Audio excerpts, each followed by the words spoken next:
Parce qu'on a tout de suite formulé le vœu de décentraliser pour une fois notre congrès, de le sortir de l'Île-de-France où il se tenait depuis des décennies, pour le faire ici à Marseille. Et puis parce qu'à la naissance du Parti communiste français, en 1920, notre premier congrès officiel s'est tenu ici aussi. C'est un petit peu un retour aux sources et à nos origines.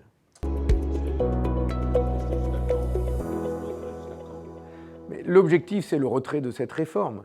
9 salariés sur 10 n'en veulent pas.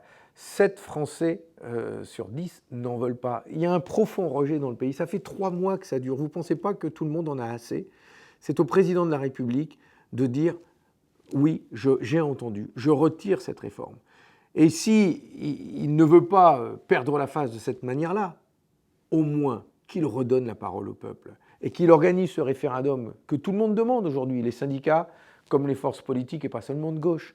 Donc allons-y, un grand moment démocratique, ouvrons ce référendum et puis laissons les Français décider par leur vote. Et ce sera enfin une sortie apaisée de cette crise qui dure depuis trop longtemps.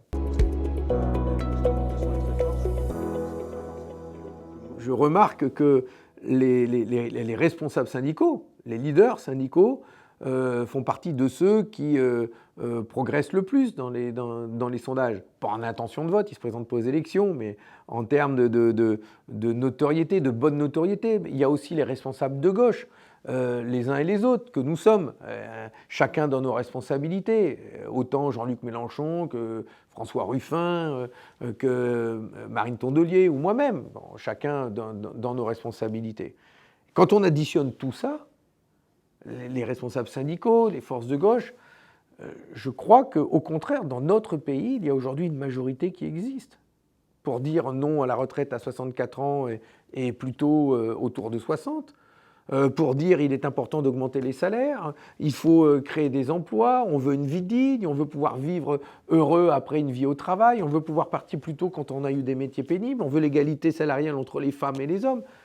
Il y a une majorité autour de ça. Et donc je pense que ces propositions sont portées par les forces de progrès, par les forces de gauche, et qu'aujourd'hui, nos idées, notre programme sont majoritaires dans le pays.